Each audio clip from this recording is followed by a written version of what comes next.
Joining me now from Tokyo is Michito Tsuruoka. He's a research fellow at the Tokyo Foundation for Policy Research. In Washington is Raleigh Walters, who is a policy analyst specializing in Asian economies at the Heritage Foundation, a conservative think tank.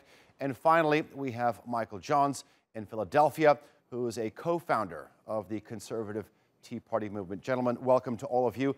Michito, let me start with you. This is a massive deal. It covers nearly a third of the global GDP. What does it mean when you have protectionist measures that are gaining steam globally for this deal to go through now? Yes, the EU-Japan EPA, the FTA and EPA, the Economic Partnership Agreement, yes, that was signed in a very perfect timing. So, as you said, that now the level of concern is getting really high about Trump administration's protectionist rhetoric and protectionist measures.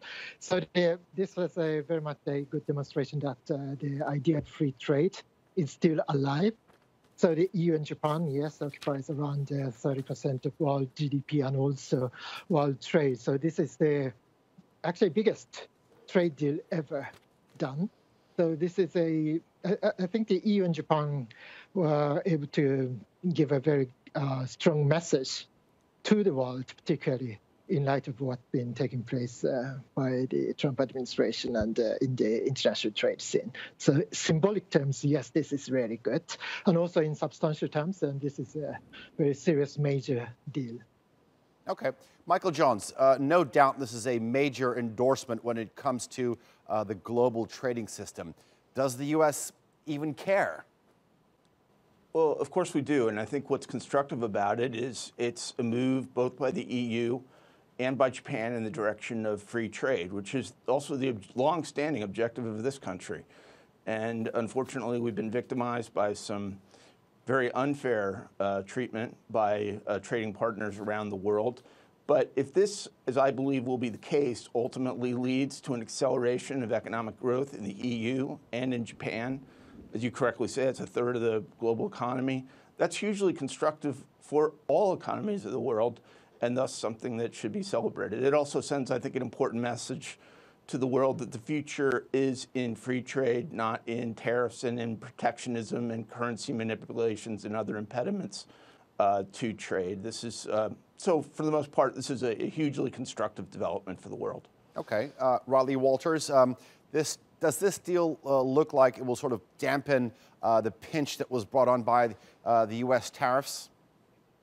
I don't think it will necessarily change the way that the administration right now is applying the tariffs. I know that the EU Commissioner President is supposed to be here tomorrow in Washington to talk about some of these tariff issues. I think it is fortunate that the EU and Japan were able to sign this long negotiated trade deal for now. And it certainly gives the EU and Japan a bit of a leverage in sort of international trade negotiations. But I can't imagine the EU or US coming to any trade deal anytime soon. Okay. Michito, let me talk to you. You talked about the timing in terms of when it compares to other tariffs brought on by the Trump administration. Do you think this is sort of a retaliatory message in terms of an attempt to neutralize the effects brought on by these tariffs? I think it was just a coincidence because the EU and Japan have been negotiating this agreement for 5 years, and it was agreed in principle last year. So the fact that we have just signed this agreement was just a coincidence. But in hindsight, the timing was very perfect. But in terms of a global trade regime or governance in the world, then this is really important that showing that EU and Japan can play a very constructive, productive role in maintaining the international trade order. So that's really the strategic importance of this has increased quite a lot over the past several months, particularly because of what the Trump administration has been doing. Okay, so a constructive and strategic partnership between the European Union and Japan. Michael Johns, let me turn back to you. I think you would agree when I say we're definitely at a crossroads when it comes to global trade. Do you think deals like this, deals that exclude the United States, sort of endanger the U.S.'s position as the leader in global trade? I don't, and here's why. I mean, the Japanese and EU economies have been largely stagnant, and that has been to the detriment of our exports into the region. It's not the only impediment to our growth and to our exports, but it has been an impediment. So I think the position being that free trade generally is stimulative to economic growth.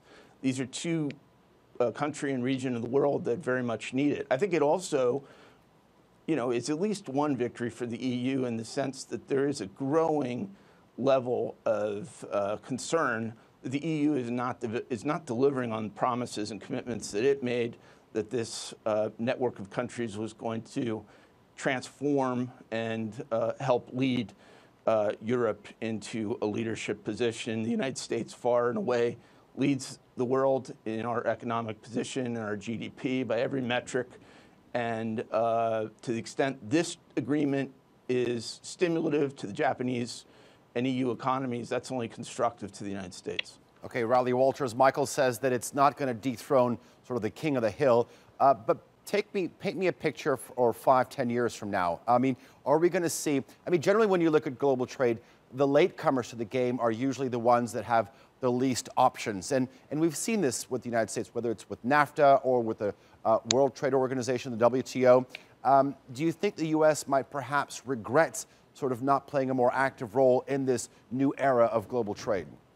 Yeah, that's certainly true. I mean, Michael's right in that the EU and Japan sorely need sort of more free trade at this time to help boost their economies. What this deal means is essentially that over the next 5 to 10 years, the two countries, the companies within them, the individuals, the EU is, of course, a culmination of various different countries themselves with significant comparative advantages in the things that they make. Over the next 5 years, they'll start building institutional systems for trade, supply chains, things that'll be very hard for the United States to displace one day when we sort of come back to the table and with the things that we're very good at. One concern I think would be certainly is in the agricultural area. Obviously, the EU and Japan have agriculture as a very certain, it's locked in their hearts in a very certain area, and so those will be hard to crack one day. And that's one thing I think most Americans would like to see more of is more agricultural exports. Okay, Michito, let me turn back to you. Talk to me about the real motives behind this deal, because one could say this is straight out of the page from Abenomics in terms of because of the Japanese economy relying so heavily on exports and perhaps the Prime Minister's desire to sort of stimulate the local economy by increasing consumerism. Yes, of course, concluding various FTAs, not just with the EU, is part of a what is called Abenomics. So the boosting economy, in terms of boosting economy, yes, the concluding agreements is really important. But the EU is just one piece of this bigger picture, because Japan very much liked wanted the United States to remain in the TPP, the Trans-Pacific Partnership. And as a result of the U.S. withdrawal from that deal, Japan has been pushing the TPP 11 without the United States. And Japan played a very big role in concluding that agreement, and Japanese Parliament, the Diet, has already ratified that. So we very much expect the Americans to come back this sort of a multilateral framework in the Asia-Pacific region as well. So the FTA with the EU is part of such a big picture. Okay. Michael Jones, let me turn back to you. One of, Michito talked about the Trans-Pacific Agreement. One of President Donald Trump's first actions was to withdraw the United States from this agreement. And now it's with the introduction of tariffs. Aren't U.S. consumers, aren't U.S. manufacturers going to be hurt in the long run with all this?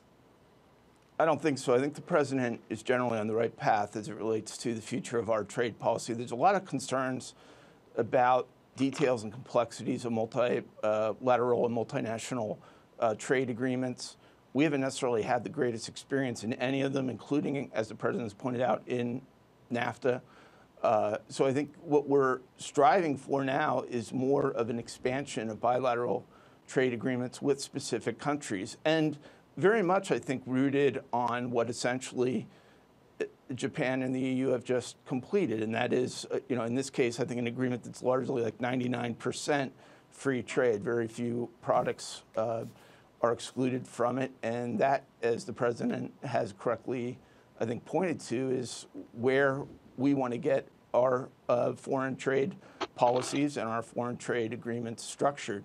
Doing that in a bilateral way is many times easier than doing it in a multilateral way. Okay, Riley Walters, I saw you smile there when Michael said that the U.S. consumer is not going to be hurt. What's your take on it? Yeah, I disagree. I mean, again, as other countries like Japan, I think Japan is actually taking the lead in a lot of this. As they negotiate new free trade deals, again, the U.S. is going to be missing out in the short term. And you could argue it's the short-term cost for long-term benefits, but those long-term benefits might not be 10, 20 years down the road. I mean, this administration is very keen on negotiating new bilateral trade deals, but at this moment, we haven't seen any.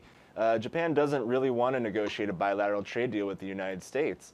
Other countries have been reluctant as well, and what we've seen from this administration isn't really a sort of a coming to the table to actually negotiate with countries on these trade deals. It's more of a demand, readdressing old trade deals to quote unquote make them better. I'm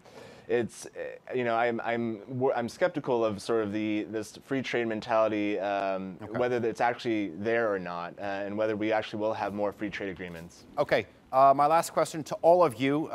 President Donald Trump often referred to China, China, China, even in the run-up to the election. How does China benefit from this deal between Japan and the European Union? Michito, let's start with you. The EU-Japan FTA is not particularly about China. So from our point of view, the TPP was somewhat about China. So because the TPP was very much about building international norms and international trade norms and international rules, regulations. And so the Japan, the United States, and other countries are really eager to take the lead in rule-making in the Asia-Pacific region. But the FTA between the EU and Japan, it's very much about the EU and Japan, and also it's as I said, that this is really a good strategic message, but how it is perceived by Beijing, that's something that we don't particularly we are not particularly concerned about. Michael Johns, I want your final comments on this new trade deal. For decades, China has been getting away with one of the biggest heists in the history of global trade. The president is correct in pointing out that the manipulation of the yuan, their theft of intellectual property, their requirement of joint ventures, their own tariffs and impediments to U.S. exports has gotten in the way of trade relationships with the U.S. and with the rest of the world. And I think China really has to have an awakening right now that if it's going to be, as it needs to be as an export-driven economy, a central part of the global economy, it's going to have to address those issues. And I believe the president's forcing that question and must force it. And no one's a fan of tariffs.